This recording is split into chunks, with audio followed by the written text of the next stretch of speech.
Because here I have a farmer who cuts open a tulip bulb. You can see the next 3 years of tulips inside. Really? It's crazy. What? And I'm just sitting there like, he's like, well, that one's the tulip for 3 years from now. It's already in the bottom. And then a little bit above it is the one for 2 years. And the one that's coming out the top is next year's. I never knew. I mean, I knew we were going to see these tulip fields. I thought they cut them and flew them around the world. Nope. Bulldozed, bro. That's a whole different lesson, though. It's a whole different lesson because their focus is on the bulb that you can't even see. It's underground. This is the Elevation Room, a space where we unpack life's hardest moments and the impact that they have on our faith, family, and fulfillment. I'm your host, Dustin Lale, and each episode we share real stories of resilience and breakthrough to inspire you to keep moving forward, rooted in your purpose, living on purpose, and walking with purpose. This journey we call life is not meant to be done alone. So click subscribe or the follow button now, settle in, and join us as we go into the Elevation Room. Well, welcome back to the Elevation Room. Today, I have a special guest, Rob Kirkpatrick. How are you? Thank you for having me. I'm happy to be here. Yeah, this is a pleasure. You know, we got to go to your space in the vault, see what a professional setup looks like. Listen, this is a good space you have here, really. Well, I appreciate that. But I'm excited to learn a little bit more about you. I enjoyed the visit that we had. I guess it was a couple of weeks ago at this point. Yeah. But, you know, for those who don't know you, I'd love for you to share a little bit about who you are, where you are today. Okay, so today I own a company based in downtown Lafayette called Kirkpatrick Brands, and I've tried to make it fit into boxes, like ever since it started, and I can't because some days it looks like strategic communications, sometimes it looks like recording podcasts for people, sometimes I think that's the benefit of having your own company. Yeah. Like sometimes it just looks like something different. And I have a mentor who I worked with years and years ago who said, you know, you finally figured out a way for someone to just pay you to be Rob at the conference table. There you go. And let me tell you, it makes people unhappy. Like I've had people say like, well, Rob, you can't do everything for everyone. And I'm like, no, I won't. And I know what I can do and I know what my lanes are. But to just be able to say, whether you're having a sales problem or a comms problem, all those things run the same. I like to sit at your conference table. I want to ask like probing questions and like, let me fix it. It always comes back to how things are communicated. I mean, in every stage of the life cycle of a business, which is where I focus a lot on, but also in just how well you can tell your story. And that's the media side of me. So I've sort of worked my way up in the media world. I grew up on the North Shore of New Orleans in Mandeville and came to UL to go to college. Okay. Met my wife, met my now wife. And the business itself, because she'll love to tell you about how we broke up for 9 months. Oh, okay. And it was because I knew the way the business worked is you have to start in some terrible town in the Midwest. You sign a 2-year contract and then you move to a less terrible town in the Midwest. And then maybe 4 or 5 stops in, you're at a market that people know. That didn't happen to me. I was working at KATC here, web content producer, doing a lot of website reporting and everything else. And my first real job out of college was in Dallas, which was Market 5. Okay. So I didn't have to do the whole Poughkeepsie, Cape Girardeau, Missouri, small markets. I went straight to Dallas from here. And we broke up because I was worried about kind of having someone tying me to being here and everything else, to which, my wife's a nurse. She was a nurse then. She's a nurse practitioner now. And from the beginning, she was like, I can be anywhere. So that's all in your head. I could be anywhere. So anyway, kind of worked my way up in the business. So I worked for Fox in Dallas. I worked for CNN in Atlanta. And then we moved back here around 2015, took over a group of Town Square Media radio stations. And the rest is sort of history. Really, the community is super important to me here. And so where you and I first met was at the LFT Fiber Summit. Yep. And it's things like that when there's a company that wants to invest technology and invest, ideas that aren't the same old, like I want to be a part of it. Right. I want to encourage those things to happen. So if I can come and be the cruise director for your event and make sure things run smoothly and you can actually enjoy your event and you don't have to worry about who's getting on stage and those sorts of things, I'm all over that. I love that. Well, that was something I noticed at LFT Fiber, first time kind of seeing you. I had heard your name from another podcast that you do with Tessa Brown and Dr. Mish, or Dr. Rob, as they call her. We call her Doctor in my family because I have doctor in her contact, and then she shared her contact. It has another one, and I left it. Yeah. She's Doctor. Doctor. There you go. So I had heard of it, and then when I saw you at LFT Fiber, it was intriguing to me. emceeing an event, you were essentially the quarterback of what was going on, from the panels to the panelists, structuring the event, making sure things were running well. And then you were actually hosting a panel at one point with, to your point, some very recognizable names around town. I said, he's just up there having fun. That was... That's what it's all about. That was attractive. What I mean? I said, what is going on? I'd like to get to hear his stories. And I've spent my whole career asking the questions. No one ever asked me questions. Yeah. I said one time, the only reason I ever tried out therapy was so someone could be like, how's your day? No one asked me. I asked, how's your day? What are you doing? I came into your space and I'm like, I like this background. I like your light. I like these things. But it's totally different to be on the opposite side. Right. I know what's going to happen. I know how these things go. Yeah. And so I actually love to come into your space. And it took me a long time, I think, to get to a point where I was willing to talk about it, because there's kind of a little bit of a magic, a theater of the mind when you do radio. Yeah. And then in television, you can't see everything. You of course had to have a camera that's showing my legs right now, where I didn't give him a heads up about pants. Sorry. You didn't tell me to wear pants. But you know what? This is me. That's right. So here we are. That's right. And I've already worked today, which is crazy. But guess what? Zoom did not show my knees. That's right. So thank you for that. You're welcome. I always got to keep you on your toes. Got to keep you guessing. But we met at that event, and that's one of those things, there's a kind of what pays your bills and what pays your soul thing that I love to think about. And when I'm coaching someone or consulting a department, I really try to push them to that. Why are we here? And those sorts of things, like the LFT Fiber Summit, that's why I live here. Yeah. Because as much as I talk about the four walls of Lafayette a lot, I've covered news here for now. If you consider the time before, nearing 20 years, I moved to Lafayette in 2006. And so this is my 20th year of living here, despite the few years that we lived away. So I've seen kind of all four corners. A lot of the people who might have had lower level positions are now city councilmen, or they're now CEOs of their company. And so that's a really cool life cycle that I like. But the reason I live here is for those things like the summit. And so if I can be a part of those things, my wife likes to remind me anytime I'm getting a little bit antsy about I got to get out of the fish tank, right. For a little while, that you can, but just FYI, you can't move anywhere else that the governor knows who you are and wants to say hi if he sees you somewhere. That's right. And so that's the beauty of it. And I agree, whenever we lived, my wife and I lived in Texas also for a time, I think 8 years I was there total. And one of the things while we were there said, I was never moving back to town, never moving back to Louisiana. We loved Texas.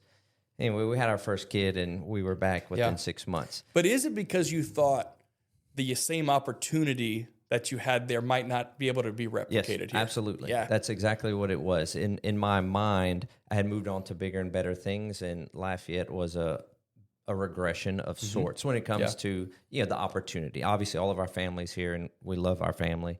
But from an opportunity perspective, that's what it seemed like. And then all the things we had wanted to do, some real estate investing, getting to know people in the community, getting really plugged in where, like you said, people can start to recognize you and you can build true relationships. Yep. None of that happened in Texas. Yeah. It didn't start happening until we moved back. And then, here's an opportunity that presented itself. Here's another one. Oh, I know this family member knows that person. And now our network starts growing so much faster. And I always say Lafayette's a big little town or a little big town because, we've got the arts. We've got, my wife was a principal ballerina at LBT. Yeah. We've got, things like symphonies. You got a bowling alley, movie theaters, all these things that in Houston we had. You might not have 4 or 5 of them to choose from, but you've got an option. And that was something I feel like is very rich in our area that's you don't really find too many other towns our size. You know, one thing I always go to, and I don't know how much of a tall tale it is, but it always made sense. And it's a story I've heard repeat so many times. And you know, because you live in Houston, there's a really popular TV segment on one of the stations there called Behind the Kitchen Door. Okay. And what they do is when the health ratings come out or someone gets an F, Yeah. they'll go with a camera and say, what happened here? You know, notice this community does not have that. Right. And it's not because people haven't tried. And I think the difference is when you're somewhere like Houston where you have 10,000 restaurants and maybe they're owned by an investment company and, you know, it's just happen. Maybe it's in the neighborhood and you go there a couple times. That's different than knowing the passion of a restaurant that you go to and it's a mom and pop place that we saw during COVID. Maybe you couldn't survive having to close for 3 days. You're supposed to be open. That's a special thing because I think people end up here. I mean, even something as basic as Piccadilly, okay? Yeah. My kids, I think because when they were like 2 years old, they thought Piccadilly was every food that has ever been cooked is available. You know, because we were kind of like, pick what you want, you know, kind of do the thing. And they would always ask to go there, and we would be like, that's enough. Yeah. You know, like, let's do something different. We're not going back. And I just really wanted to go. But it's kind of those nostalgic feelings that you have. Yeah. Obviously, I grew up so close to New Orleans and got married in New Orleans, and that was just sort of like my second hometown. And it's also the place that people, when they came to visit, would want to go. And there are so many places there that just feel natural. Right. You know, it's one of those things like, I hate the word authentic when you're talking about food or art or places because authentic is just whatever your mom did. Right. And so people hear that fair. or say, well, that's not authentic gumbo. Like that's the Carrie's box. Yeah. If your mom made the Carrie's box, that's authentic. Yeah. You know, like it brings back those memories. I like shake and bake pork chops. My mom made shake and bake pork chops. Mine too, you know, actually. Really? It's been years since I've thought about that, but yes. And you know what? You want to know something that's tragic? The shake and bake box doesn't come with a bag anymore. Really? What are you supposed to do? Use a Ziploc bag every time? Did your parents have the like plastic Tupperware where you could put and then 100%. Yeah. You need all those things. That's right. So I think that's what makes it special. And I love to come back. And you probably had this feeling. And I'll tell you, when we moved back, we were building a house. My in-laws lived in Opelousas at the time. So we were living with them for 6 months while we were building the house. Get that? First Monday morning, I was driving from Opelousas to Lafayette, first day with the Town Square Media Group. And I mean, I'll admit, I was thinking, what did we do? Like I was 25 years old. Who leaves CNN at 25 years old? Yeah. And really, it was the same situation. We had 2 kids. We were coming back twice a month, 8 hours away. Oh, yeah. I mean, it was nuts. And I also always had that idea of like, I can never come back. And, you know, from a financial standpoint to the opportunity standpoint and everything else. And I happened to come back for something. I've been friends with DJ Digital and that whole crew forever. That was one of the people on the panel. I stopped in to see him. And while I was there, the GM, who's, I mean, hands down the best boss I've ever had, Mike Grimsley, he's retired now, just swung by the studio and said, I want to have lunch before you go back. And I said, Mike, I can't move back. Like I can't move back. I just had a second child. I'm rocking and rolling at the network. I mean, like I was doing everything. It was a really busy time. And I came home and I told my wife and she goes, well, I think you should tell him what it would take. You know, like just write on a sheet of paper. Yep. You know, and if that's $500,000, which was never going to happen, but if that's what it was going to take, throw it out there. Yeah. And so I did. I mean, from salary to bonus to flexibility to how much, you know, PTO, I mean, all the things. And he was like, I think we can make that work. So then I was like, well, crap, now I have to sell a house. Yeah. Like, now what excuse do I have? Now we have to move back. And that situation has replayed itself over and over and over. Wow. Where it's like, just ask for what you need. You know, if you're at a point where you know, I mean, in my world and yours too, it always comes down to revenue. So if I can drive revenue, then I'm worth what I can do. Right. And I mean, even still being back here for 10 years, I have to check myself sometimes to not kind of see it as being a humble thing when someone asks like my rate for something. That's my hardest thing. I have people, we actually have a mutual friend, Dr. Michelle Robertson, who she helps me on pricing because sometimes I'm like, my hour is not that much worth that much. And she'll like, all right, let's go to the napkin math. That's good. Like, how many people are you talking to? Like, how many people are you speaking to at this lunch? And how much, a lot of times I do a lot of speaking with nonprofits and how to talk about their brand and how to get coverage and everything else. And she was like, you have 40 executive directors that want you to do a half-day thing. Divide your fee by 40, and start to really look at that. And so, but admittedly, that's a really hard thing for me to do still because, my hour's not worth that, Yeah. But I think kind of seeing those things, I tell people all the time just to ask. And it's just not something we're taught, and I'll tell you, I spent some time after I was left news in 2020. I think we were all just super burnt out with COVID and a crazy election and everything. It was just nuts. And, there was a chunk in there. My daughter was really sick during COVID. She had a ruptured appendix. Okay. And so we did the whole first floor hospital room, seeing her through the window. Wow. I mean, it was a thing. Pretty much the week everything shut down. And so I just remember going home with my other daughter and being like, I guess we got to go to sleep and like see what happens when we wake up tomorrow. And it was during a lot of those times where I was doing a radio show from my house and my partner was at the studio. So we weren't seeing each other. We didn't have that. And I just remember one of these days I woke up and I thought, I don't know, how can I tell people that everything's going to be okay? And that was just a really heavy burden. And there was an anchor I worked with in Dallas who was also doing, TV. Yeah.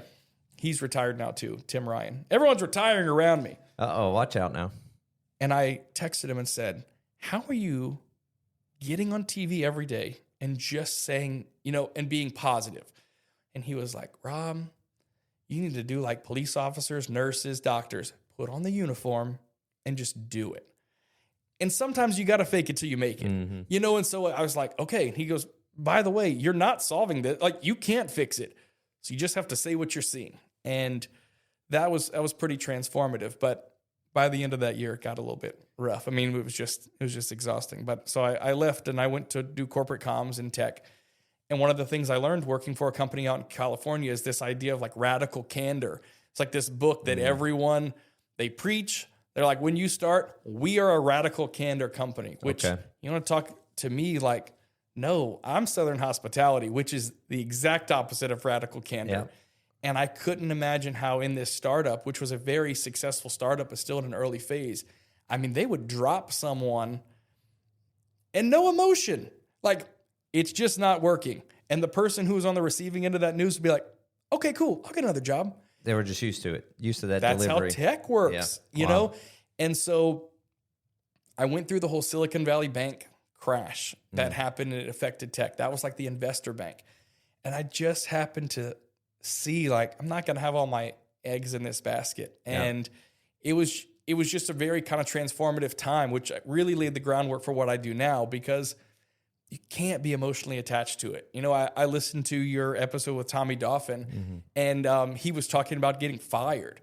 I mean, it's just such a gut punch for someone who has just had constant success. What it feels like constant success. But I mean, though, going through those things and actually helping a company through a workforce reduction and having to do those things, I just realized CEOs are really great at their product. They know the product, how to speak to investors and how it's different than speaking to employees and how it's different than speaking to, I don't know, in a news interview. Like, those are three different messages. And if you go into it and you think, I'm just going to say the same thing, well, I'm sorry. Investors want to know how much money you're saving. But whenever you're talking to employees, you don't want to speak to them like they're just cost savings. You know? And so it's all those little different things. That's what I thrive on. I love it now because everything can usually be solved with a good statement. You know, some of the work I've done in the last year has been with higher ed and their emergency plans. And there's just some old school ways of thinking about that where your police chief might say, well, we're not going to say anything until we know. Well, I'm sorry. If students think they heard a gunshot, right, then that's going to turn into a gunshot to 10 people are dead and everything else quicker than could happen because people are going to start making assumptions. Yep. We see it every single time in Lafayette. When there is a national situation, a shooting or some sort of unrest, every single time there's a lockdown at the mall. Yeah. Because someone hears something, then they start closing the gates. Well, guess what that sounds like? Yep. Gunshots. That's right. That's so then people start saying, "Oh no, we heard gunshots." Well, now you've actually heard it. And so I always look at things like that, and it's one of the things I love about Lafayette because I don't think we're oversimplifying it. But when we take out all the noise, we realize like how things happen and how quick things like that spread.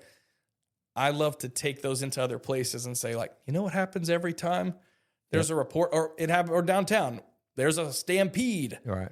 And it's just because someone just said, I think I heard a shooting, and everyone, and everyone runs. So. Yeah.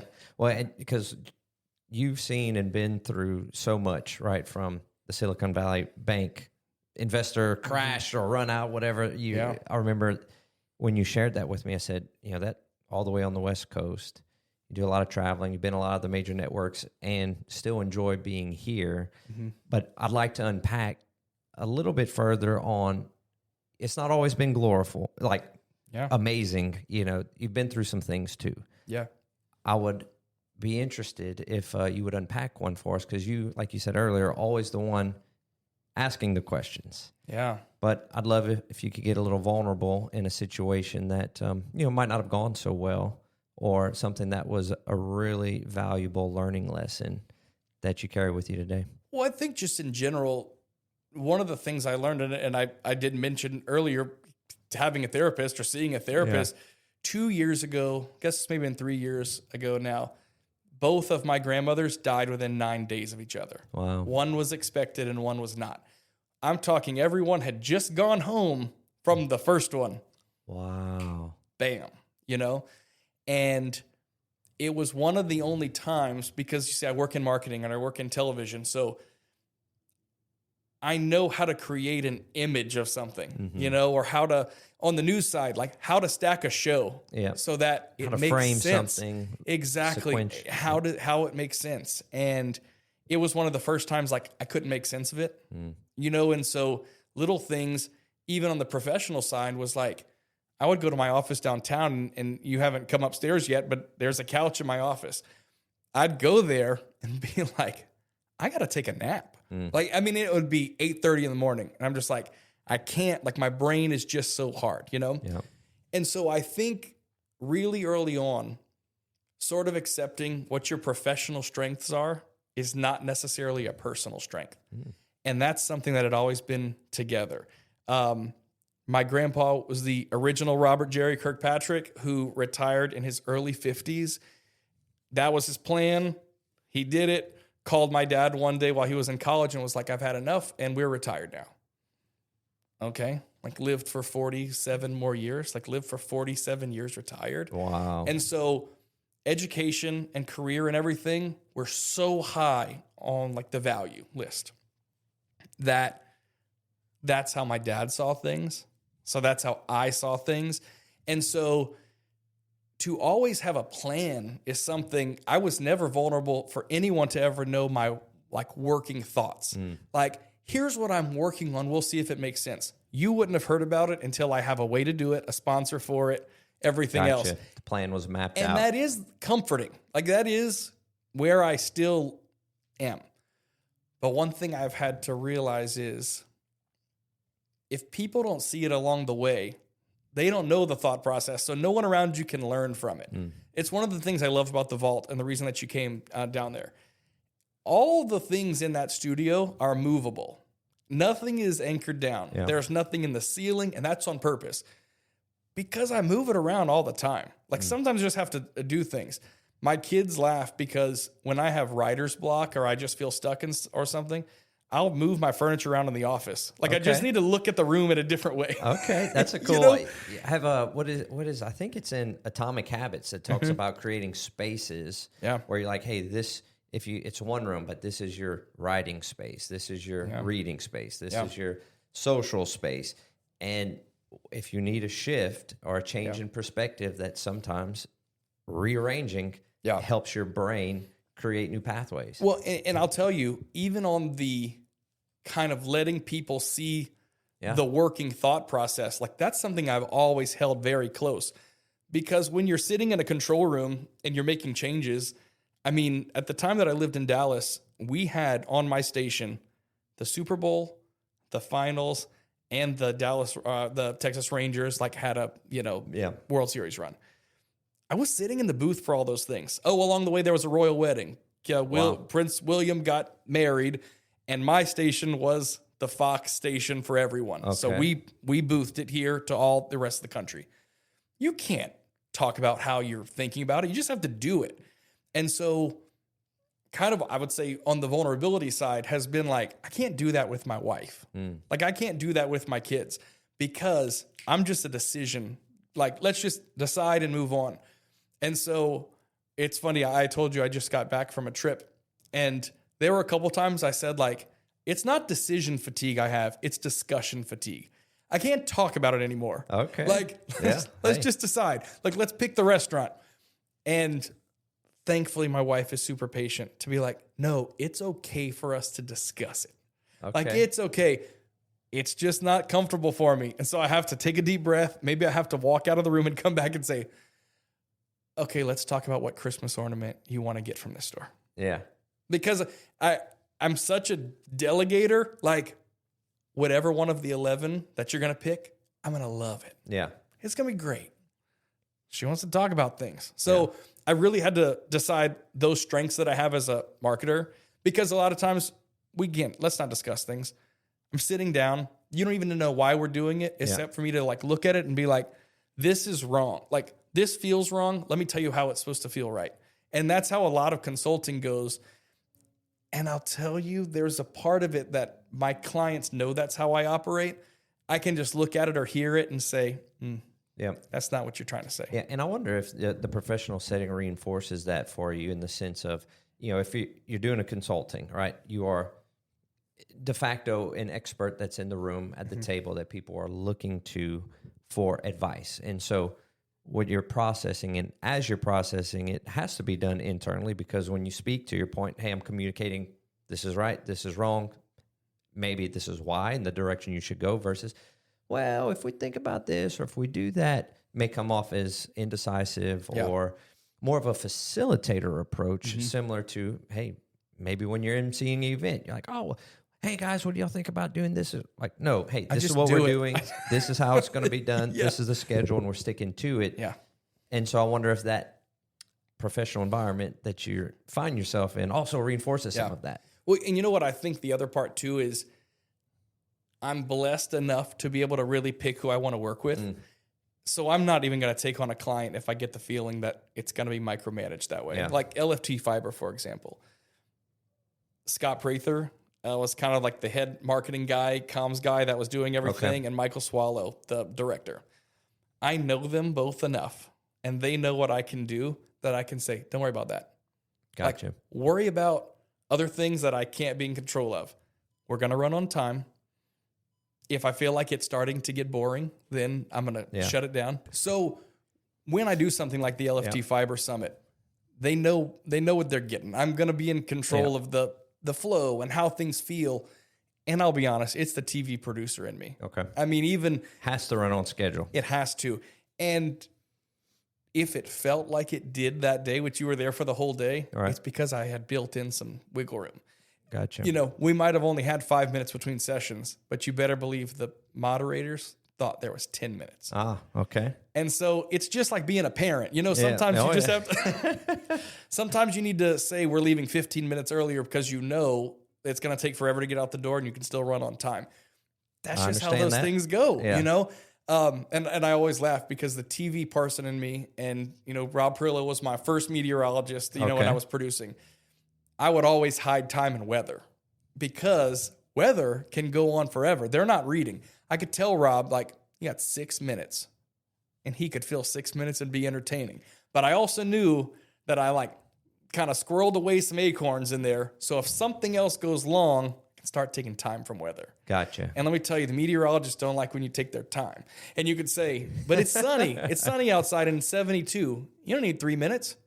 They want it. Oh, that's interesting. their time. That is so funny. And it's every meteorologist. Like, honestly, so funny. It's like the funniest thing. Because I was in North Texas. So, like, you know, in the summertime, it is sunny and 100 degrees. Hot. That's it. That's all we got to say. And man, his name was Evan Andrews. He was awesome. And he would be like, well, you told me in my ear, you know, I had 2:30. And I'm like, well, something came up. And so I would just not tell him. I would just say, listen for me to say 30 seconds and then wrap it up, you know. But I do think, you know, one of the things we talked about whenever I first sat down was how, you know, sort of maybe the seemingly unrelated kind of situations in my life happen, and I will immediately like think about how we can translate that into someone else knowing. So are you ready for the one that's hot off the presses? I'm ready. So I told you I flew in last night from Amsterdam. My wife and I went with 2 other couples to Belgium and then Amsterdam, which is super fun. Have you ever been to Amsterdam? I've not. Gotta go. Okay. It's my favorite. Really? It's probably my favorite city in because Europe? Because here's the deal. You leave there thinking we are too uptight. Really. And I'm sure it's not the drugs. Yeah. But like we're just uptight. Just the culture. It's just the culture. Yeah. It's very much like people just hang out. They don't do curtains in Amsterdam because culturally it means that you're trying to hide something inside your house. Okay. So when you're on the canals at night and it's nighttime, like you could see straight through everyone's windows. Wow. See what's going on. It's just how it is. They hang out on the front porch.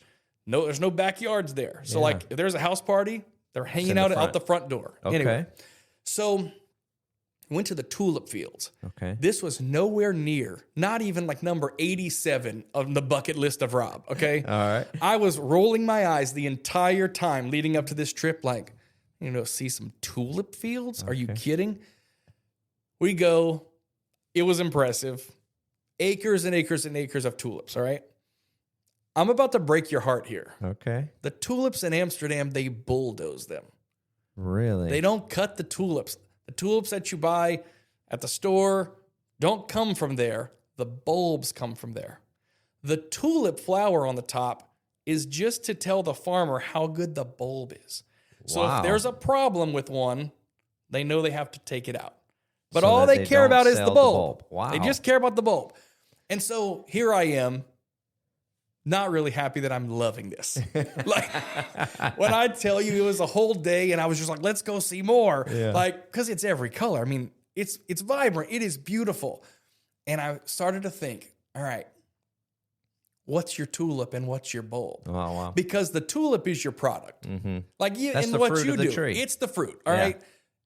But even you will say your product does not differ from your competitor's product, purely product.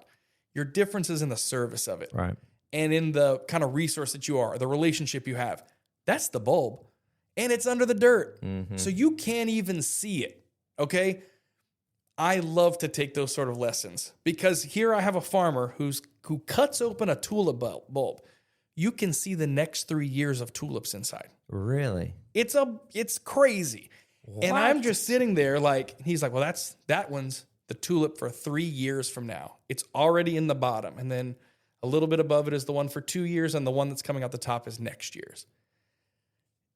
I never knew. I mean, I knew we were going to see these tulip fields. I thought they cut them and flew them around the world. Nope. Bulldozed, bro. That's a whole different lesson, though. It's a whole different lesson because their focus is on the bulb that you can't even see. It's underground. Yeah. And that's where your difference is. Because, I mean, look, I consult radio stations and TV stations and people who want to be content creators and everything else. And I can't say it enough. The best compliment you could ever give me was, I don't care if it was TV or radio or whatever else. Oh my gosh, you're exactly the same as you are in person. And it always seemed like a no-brainer to me. I'd be like, listen, I don't have the energy or interest to be two different people. Mm. You get what you get. The longer I spent in the industry, it started making sense. Most people, radio people, for example, that's like my people. but they do their job in a room with maybe one other person. So they're not Taylor Swift in front of 80,000 people. Right. They're speaking to that many people, but they're in a room totally by themselves. And it is one of the things I love about it. I mean, even in what we're doing right here, the only thing between me and you and the person listening to this podcast is the microphone. Right. There's no makeup and hair. I don't even have much hair to do anymore. Yeah, or pants. Yeah. Or pants. I mean, man, we go the just elevation. Shorts. Yeah, that's it. The just elevation room late night, you that's know? Right. And but it's just so intimate. Yeah. Like I can just talk to you right here. Right. And either people would say you're exactly how you are. I learned a long time ago from a guy who does radio here, like not to make people feel stupid if they make a big deal out of you. Because humility-wise, you're sort of like, I drive down Johnson Street too, and I sit in traffic on Ambassador. Yeah. When someone comes up to you and they make a really big deal, like let them make a big deal. It's the same thing about a product. If someone is loving what you're selling, listen to those things. It's our nature to be like, it's not that big of a deal. We're not doing brain surgery, but like for them, you are. Yeah. And people would show up all the time. There was someone who made biscuits for us, and she would show up like once a month. And these were like made by the hand of God. These biscuits were amazing. She felt like she knew us. I had no idea what was going on in her life, but she knew what was going on in my life. Or things would happen. We were going on a trip one time, and the TSA person asked my wife, who's keeping the girls? Oh, wow. And it was a weird, like, oh, wow. How do you know? Yes. But they knew, because they knew I was traveling. Even if I didn't say anything about the girls. Right. They knew we were going, and that's you, and your wife is with you, so who has the kids? Yeah. To them, it was just like a natural extension of what they felt weird. Like they already knew. It wasn't weird. And then when my daughters could talk, they were young when we moved back, they would do the pledge. So like I played a recording of them saying the pledge every single day at 7 o'clock. Okay. And we would like redo it every few months. So as they grew, we would be places. People are weird. They would just say, they would say, are you Leighton? And now that was right. Like her gut feeling about how do you know who I am was totally right. But this person, you're the girl that does the pledge. Yeah, every day. I've listened to you for 2 years now. Every single day. Or whatever. Someone told me one time, it was like an intro for something that we did. I want to say it was a roast or something. It wasn't anything too serious, so we could joke around. But someone said, the man who's in more showers in Acadiana than anyone else, Rob Kirkpatrick. And it was because people listen in the bathroom while they're getting dressed. Yes. And I'm like, but again, how do I respond to this? I was about to, thank you. Yeah. Okay. Yeah. But I love that. Like that stuff doesn't happen anywhere else. We kind of talked about different markets. Nowhere have I lived that people are so passionate about restaurants closing down, the school system making changes. I mean, we're in the middle of one right now. Never. Even in New Orleans, I want to say there might be like 3 public schools left because it's all charter schools. There has never been an outcry about it. Right. Here, you announce you're making a change at Como. Yep. It won't go away. Yep. Again, yet another thing. It's all about communication of it. Because once you can sort of pull the emotion out of it, then you start to say, okay, let's take a deep breath. How many neighborhoods aren't zoned to go to Como anymore? How many kids are actually going to school there? Well, if we look at it unemotionally, it's not a good financial decision to have it. Right. Now, people might unfollow your podcast because I said that. But I think we can acknowledge, no, people have emotional bonds to things. Right. My wife went to the Academy of the Sacred Heart. They don't have borders anymore. Right. Because there weren't enough borders to justify that part of the thing. Yeah. That, to her, man, like such an emotional thing as part of it is gone. But things change, and I think maybe the lesson is like life is short, but life is really long. And that's, it's like with kids. Yep. When you're in the thick of potty training, you think like this is never going to end. All right. How many times are you going to pee in the bed? Yeah. And then like now my girls are 11 and 13, 11 and 12. And I'm like, yes, you can sleep with us every night. Like, don't have to worry about changing the sheets. Well, and you go through that whole thing where you're like, you have to sleep in your bed. We get up. Now, like my kids know, you wake up during the night, don't wake up your mom, wake me up. Because I'll just not really wake up and just say, get in my spot. I'm going to the guest bedroom. Okay. It's not because eventually they're not going to like us anymore. Yeah.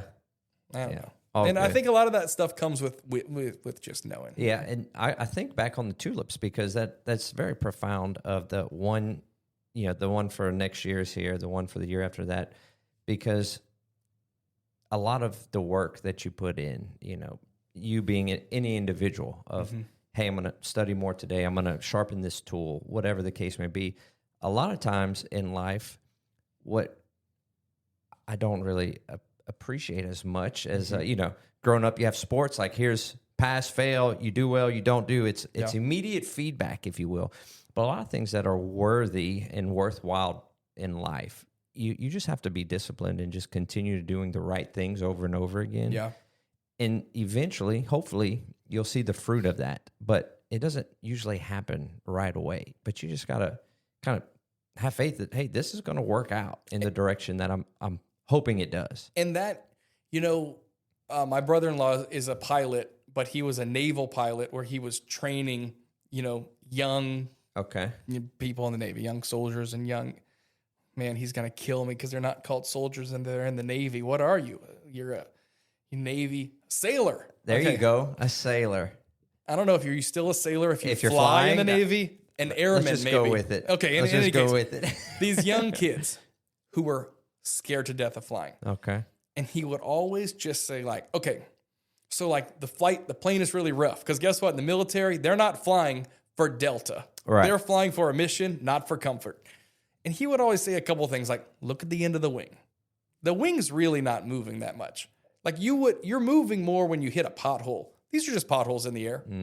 Or he would say, well, just think about every minute that goes by is a minute that we're closer to where we're landing.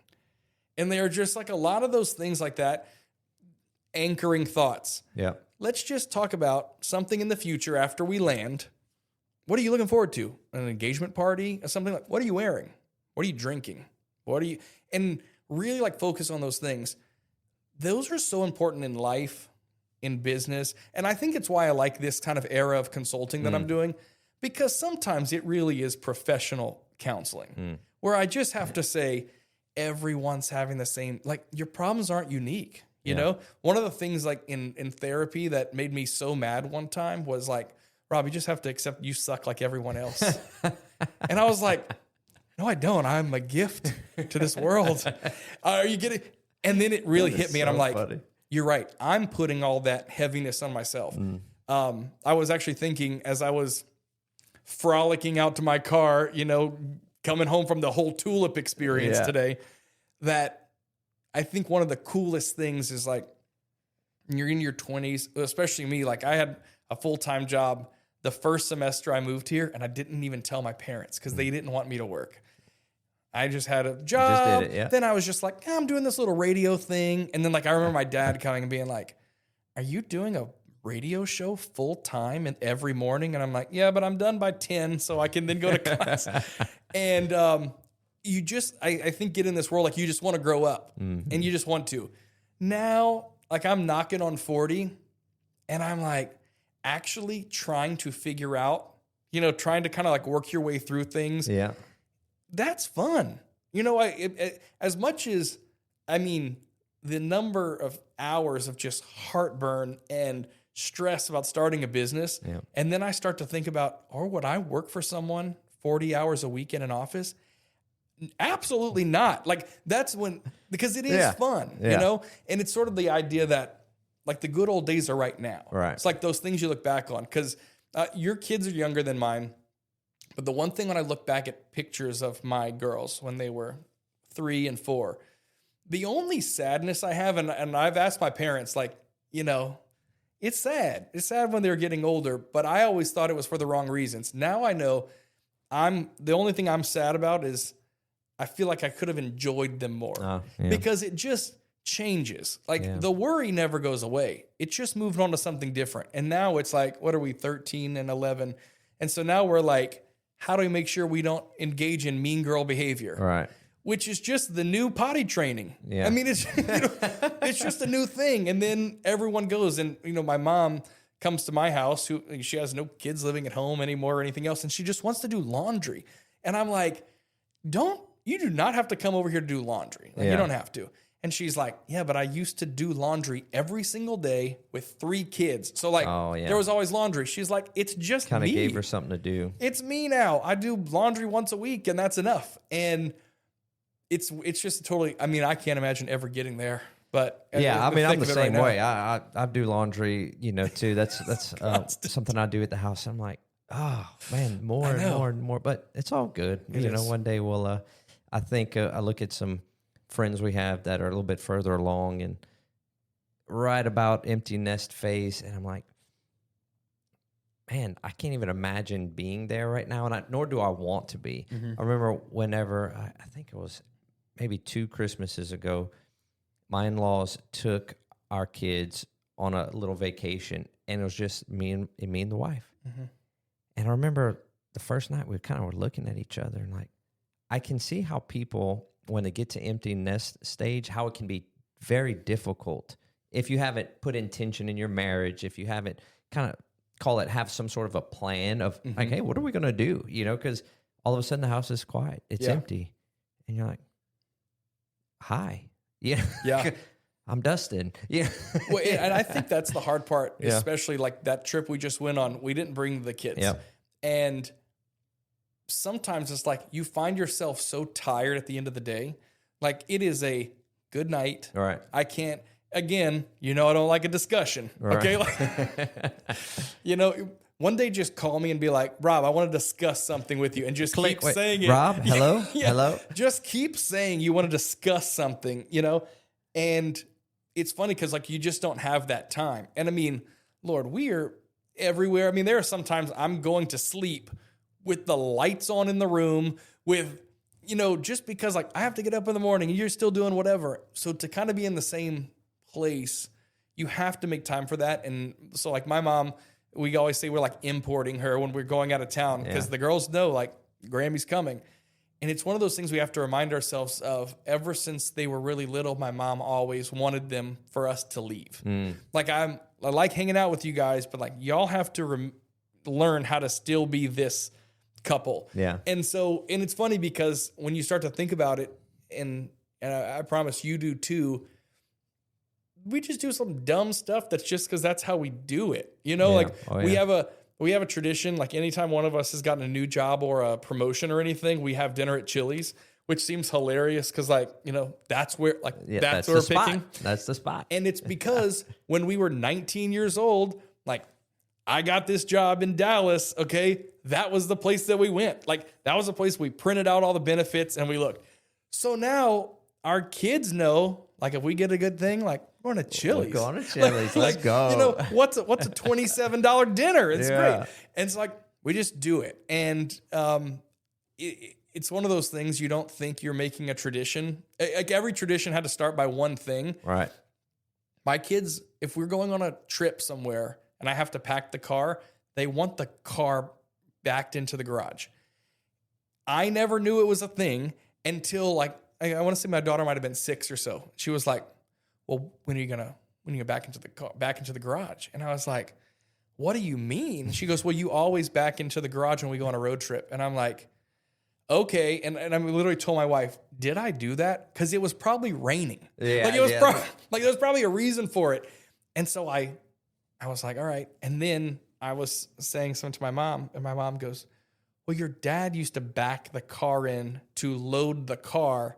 And so maybe you just did it. And I'm like, it's a tradition. That would make sense. So it's like, I love those little things along the way, So I don't know. Yeah.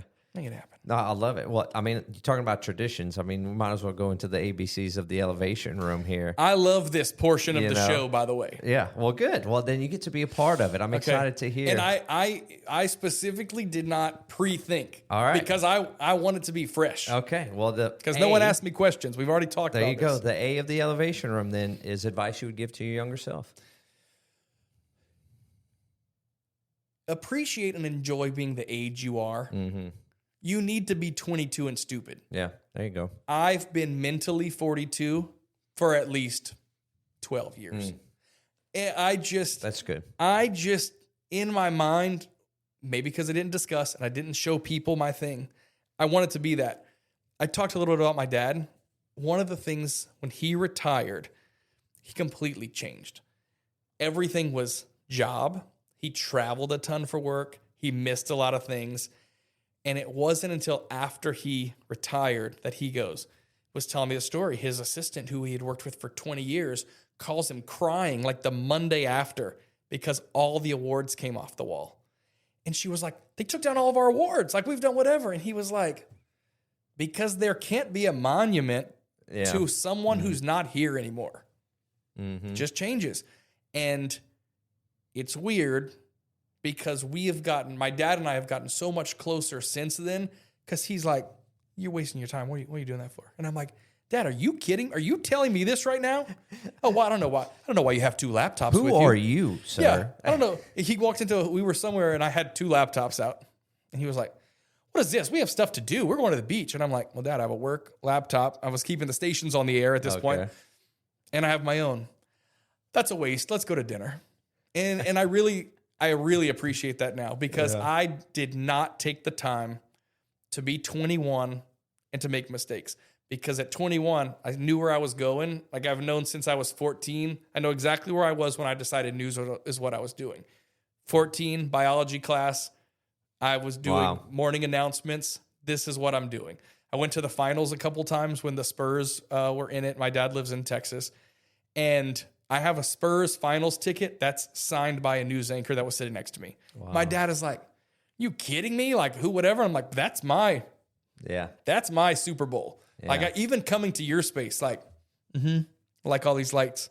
I like how it feels. I like the process of it, you know? Yeah. And as long as that never goes away, but you got to take the time. And I tell people who have older kids than me who are just mad because they're kids doing whatever, I'm like, please let them be 21, because what's going to happen is they're going to get a little bit of money and they're going to be late 30s and they're going to have to be 21. Like, they're going to have to, there's aspects of them. So I guess that's my advice. Yeah. Well, how are you protecting yourself from making 21-year-old decisions in your late 30s? Going to Amsterdam and make 21-year-old decisions. No. I know I can't really go back. Yeah. I just try not to give myself too much, I don't know. I try to be easier on myself, because I think it can happen. Yeah. Like, and maybe it's the moving around thing. Because I'll tell you, the most reckless thing I do in my life is like toxic trait. If I go somewhere, I'm looking on Zillow. Oh, me too. That's the investor side of me, not so much from a moving side. Oh, I just say, where am I going to live? Oh, I could live here. Yeah. Where's my bank going to be? Yeah. Like, where am I going to go to the grocery store? You're never going to live in Beverly Hills, Rob. Like, why do you want to know where the grocery store is? You know? But yeah, and so, you know what? I would say keep on dreaming. Be your age. Yeah. Just accept it. You don't have to skip over it, because people who don't, and it's really funny. It's one of the differences between my wife and me, which is, you know, everyone kind of compliments each other. I can't, and she'll probably agree with me, there was never a point she felt like she needed to be something other than what she was at the moment. Yeah. That's not me. I've always had in my mind, like, what it's supposed to look like, what I want it to be, and where it's going. I can't tell you how many cameras got broken on Jefferson Street in downtown Lafayette because maybe we had too much to drink, and, you know. Mm-hmm. But she has no regret. She lived that part of her life, and then we moved on. Yeah. So, yeah, be your age. Be your age. I love it. Mm-hmm. So the B is books that have made the greatest impact. I did think about this one only because I would listen to a lot of your episodes, but to me, it's probably Malcolm Gladwell's The Outliers. Okay. I haven't heard of that one. It's basically the premise is that anyone can be an expert at anything with 10,000 hours of doing it. I've heard that over and over again, so that's where it comes from. That's where it comes from him. And Gladwell looks at athletes, and like Bill Gates, for example. Like, Bill Gates' mom was a librarian, so he had access to a computer a decade before any of his peers did. Gotcha. So by the time it was time for him to come up with something, and I might be saying Bill Gates, it might be Steve Jobs, but one of those, he already had all the time.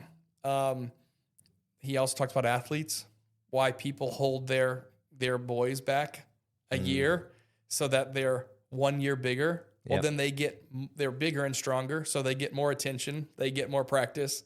Of course, they're going to be a better football player. Yeah. Of course they are. So anyway, it's just, I think, a good reminder that we can pretty much do anything if we're going to spend the time to do it. It's not some preordained thing. If you want to be good at something, like, spend the hours. So, yeah. Very cool. Now, we talked about traditions some, but I'm going to let you highlight a few here if you want. The cherished family traditions. You know, this is tough because we talked about my grandmother's dying. Yeah. It's made me so much more protective of them because, you know, there are going to be certain parts of the family that almost can't do those traditions. It's too painful. But to me, I mean, look, the shoe is always going to go by like the Christmas presents and the Easter basket. Okay. When you wake up in the morning, your presents don't have labels on them. Your shoe is by there. Okay. It's just one of those things. And this was something that was not necessarily a part of me, but for my wife, she traveled a ton with her family. That was an important thing to her parents. And one thing that I've seen is it has made her so independent. And that's what I want my daughters to be. I remember the first time we went to New York together, my wife and I mean, it was 10:30 at night, and I was like, okay, I guess we get up early in the morning and do something. She's like, well, you can go to bed, but there's a 4-story Forever 21 that's 6 blocks away, so I'm going to that right now. And I was like, you kids, New York, you can't whatever. And she was like, stay in the hotel room if you don't want to come. Wow. I'm good. And so it's a big part of our family. I make my kids navigate the airport, and I have since they were like 6 years old. Love it. From the time we get out of the car. Like, what should we do with these bags? Yeah. Where you want to go. And sometimes we got to make mistakes. And it's little things like that. Yeah. My kids, I guess, are lucky or cursed to have like a marketing guy for their dad. So like, I feel like everything they've ever done has been like branded. Yeah. We've always had New Music Tuesday. We still have New Music Tuesday. And it really stemmed from me getting tired of listening to Disney in the car. Okay. And so on Same Tuesdays, songs on repeat. Yep. I mean, listen, I'm glad my kids weren't young when the whole, what is the K-pop Demon Hunters? Because they're not really interested in it. Okay. But like, we homeschool, so our kids are insulated from all that kind of stuff. Yeah, I know. But all of those. And so I started New Music Tuesday, and I'd be like, we have a new artist every week. And they weren't new artists. It was like Elvis. New to this environment. Elton John. Yeah. You know? And we would listen to it in the morning. And then they would get to go back. You can't pick in the morning. I'm going to provide you with a curated list of the best. And they still love New Music Tuesday. And now it's really fun because now they like tell me songs they've discovered, like Genie in a Bottle, Christina Aguilera. Oh my gosh. There's a new song. Wow. There's a new song I want you to hear. And I'm like, this is 1998. This is not a new song, but I love that they have their own tastes and, you know. That is hilarious. So yeah, man, you hardly think about traditions like that. There's one, and it's funny because we've talked about Tommy Dauphin. He actually experienced this with me. So when my mom's mom died, one of the things that was said at her funeral, which I wouldn't know because I'm a boy, but like if you complimented my grandmother's earrings or a purse or something, she would take it off in the moment and give it away. Really? And it was just her thing. And it was never expensive stuff. But like, if you said like, I love that bracelet, she'd take it. Apparently, she was known, if you said you liked her purse, she would like find a Walmart bag at your house, empty her purse into the Walmart bag and leave it in your closet. Like it was her thing. I didn't know this, of course, because I'm not whatever. Okay. So it came up. So I have these Acadian flag pins that I actually buy at Parish Inc. Okay. And I wear them to almost everything. And if someone compliments the pin, I give him the pin. Tommy Dauphin has a pin. Okay. We were at something a few years ago, and he was like, really like that pin. I took it off. Well, no, I can't take your pin. I'm like, listen, it's just a thing I do. That's cool. Take the pins. And it's those little things. It's a really short interaction. Yep. But that's why I wear them in my glove car. If you go to my car right now, I have about 10 of them just ready to go to put on a jacket. That is cool. I might have to steal that idea because I love wearing pins, you know. But I don't have a collection to lapel pin culture. Yeah, I love you go to things in this town, people are like, what pin are you wearing? Now I know who you are. Yeah. It's just like a name tag. Interesting. So just have them. And you can create those anytime. Because there's no way for me to say, there's no way I can be like, Mama, why do you do that? Like, where did that come from? Right. I just know that's like a legacy thing. Yeah. so I do it, and it's my little wink to her. That is so cool. Do you know where the shoe by the gifts came from? I think that was a thing in my wife's family. Okay. That's just what they always did. I don't know if it's a Cajun thing. I don't know. But that's just what we do. The shoe goes by everything like that. It doesn't get labels. Okay. It just gets a shoe. So my mom would wrap our Christmas gifts in like our favorite color. Like the base of it would be our favorite color. You know, it'd have different designs on it. But that was her like, hey, here's your area. You know, these are your gifts. It was by color, but shoe is one I hadn't heard. You know what? An interesting thing I don't think I've ever talked about on a microphone before is, hey, we're going to break the news here. So I was Bobby my whole life. Okay. Because my grandpa was Robert. Okay. And so I was always Bobby, all right? So I moved to Lafayette, still Bobby. First job, Bobby Novosad in the morning. Yeah. I was the producer of his show. There's only room for one. That's it. So that's when I became Rob. Wow. Like that's when the change happened. And then there was this weird period for like 6 weeks where for the first time in my whole life, I went by my legal name, Robert. And that was the 6 weeks that I met my wife. So she calls me Robert. And it's weird because if she refers to me as Rob, it's like, don't call me that. That's not what, you don't call me that. Yeah. And then occasionally she'll throw out a Bobby around my family. Yeah. Like, don't call me that. You don't get that. Because that's how I know. Like, that's kind of how I know at what point we cross paths. That is hilarious. So me and my wife call by each other by our middle names. Okay. And if it's first name, something's wrong. Interesting. Yeah, but it got her in trouble one day because when we were dating, she was at ballet. I went and meet her. She came out, gave me a hug. Oh, Arnold, so good to see you. Well, there was a mom and one of her ballet, ballerina people with her. Yeah. And I'm like, Arnold, I thought she was dating a guy named Dustin. Dustin. And so they started whispering. And then, when they went into class, she was like, hey, I just got to ask. And she's like, and then it was a whole big thing. Like, no, that's his middle name. Like, it's not a separate guy. But you know what? I love those things. That is so funny. Because we used to always say, we would see couples sitting at a restaurant and not say a single word to each other and be like, we're never going to be that. And now it can be said without words. Yeah. We can just be. Yeah. We can listen to the music. Maybe we're people watching. And just enjoy. And just kind of enjoying it. We were laughing at my mom yesterday. She picked us up from the airport. My mom loves to come in the airport. Even though we have phones, we can say, we're walking out, come and get us. My mom loves the drama of watching people arrive at the airport.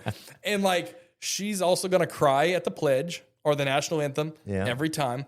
And I think she just likes to see the reunions of people. Yeah. The Lafayette airport's not even busy enough to have constant reunions. You got 40 people at a time. Right.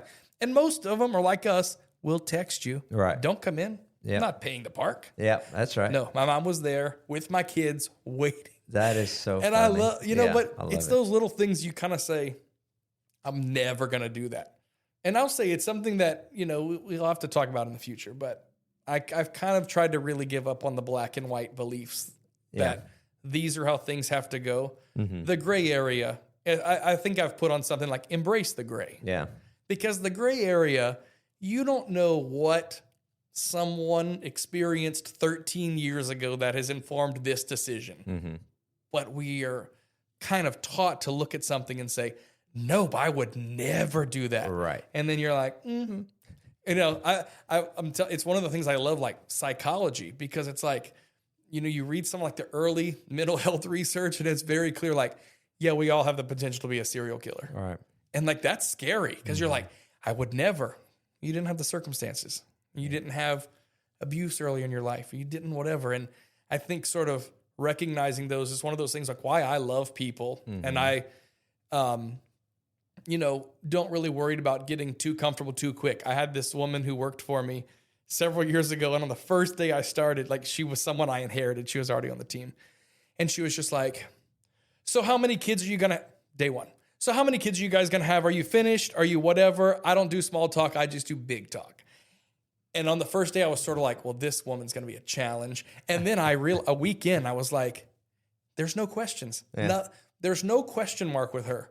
If there's a question, you ask it. Yep. And kind of dealing with investors, there was an investor I dealt with out in California.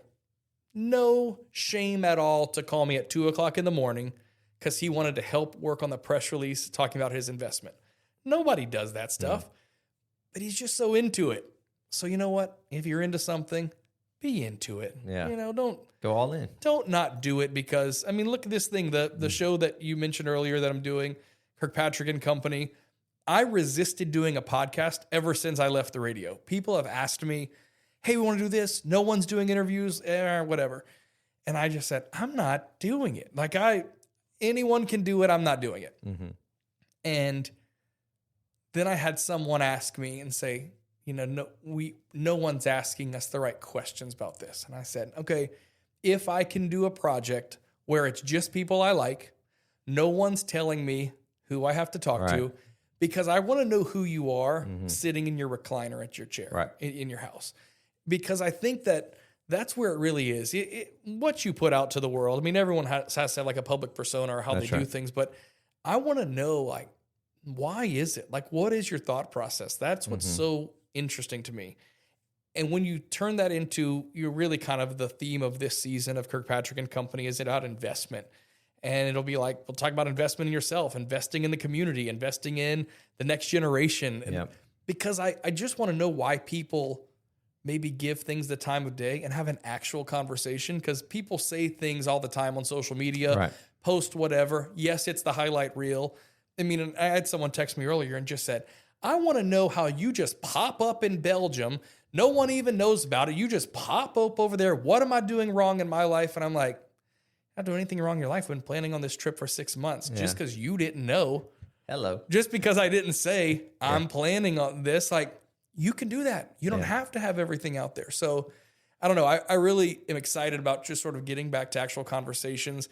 It was probably the thing that I wasn't great at in news because I mean, I interviewed everyone, the governors a million times, presidential candidates, a ton of celebrities. I really just got to know them. Not one person ever came and sat with us and said, you know how bad I'm going to mess stuff up when I'm elected? No, everyone wants the same things, and if I would get an equal number of like, you were too easy on the governor or you were too hard on the governor, well, that's where I want to be. That's right. Because at the end of the day, these are all just people and we can just talk like people. And it's that sort of conversation I think sometimes gets lost because, you can't fundraise on civility. Yes, that's right. And so, I'm just a normal guy, just going to go do normal things. Just a normal person, So anyway. I love it. Man, I've enjoyed our conversation. You too, I appreciate you taking the time to share with us. Thank you for having me. Absolutely. This space is good. I think the project is so good because you're doing the same thing. What makes people tick and actually having to sort of go a level deep, one level below the surface. And that's where all the good stuff lies. I agree. The idea behind it was just capturing, like if we were just getting to know each other at a coffee shop, just don't have a coffee here. Got these awesome coasters here, though. Speaking of messaging, you know why I do coasters? Tell me. Because you're building something. Yeah. You're protecting what you're building. There you go. Okay. You can't. I look at people who just think I just want a social media campaign or I just want to do this. And like very blessed to be able to say like, let's go slow. Don't take out your checkbook yet. Like, what are you trying to do? Right. Are you trying to get customers? Are you trying, because there's a million different ways. Followers. You just want followers. And those are the type of people that I'm like, oh, you just want followers? I got someone for you, but it's not me. Yeah. No, I love it. And I do think that those things are so cool. I will tell you one thing you need to do with this space. Every once in a while, just document how things are in your life. Okay. It's a podcast that is never going to be released. Yeah. I have a couple friends. We've tried to do it. Okay. We've even recorded podcasts. And then after 24 hours, we're like, that was horrible because what we have in between each other that the audience doesn't know, that's where all the goodness is. Yeah. We're just talking super surface level. So have conversations. Yeah. Find a coffee place or find a lunch place. Because, my next thing is that I really want an old man breakfast group. Okay. I really want, I know we're going to be at T-Coons on Tuesday mornings. And that's where I want to go meet my old man friends. I love it. I think this is going to be the year that my existence has sort of calmed down enough where I just have to find some other people who are willing to have breakfast with me every week. Yeah, there you go. We'll see. I love it. Well, if anyone wants to be part of your old man group or just DM follow us. along with what you got going on, where can they follow along with you at? So Kirkpatrick Brands is pretty much everywhere.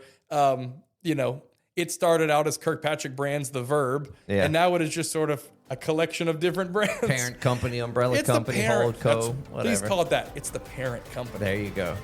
Every once in a while people want to throw around the CEO thing, and I'm like, I don't know about that. Yeah. We help people. We just help people. I love it. Well, thank you so much for sharing and taking the time. And for all of y'all still listening, remember, no matter what you're doing, to stay rooted in purpose, living on purpose, and walking with purpose. I appreciate you hanging with us through this episode of The Elevation Room. If this conversation spoke to you, be sure to hit follow so you don't miss what's next. And if you would, leave a quick rating or review. It helps more people find the stories that matter. See you next time.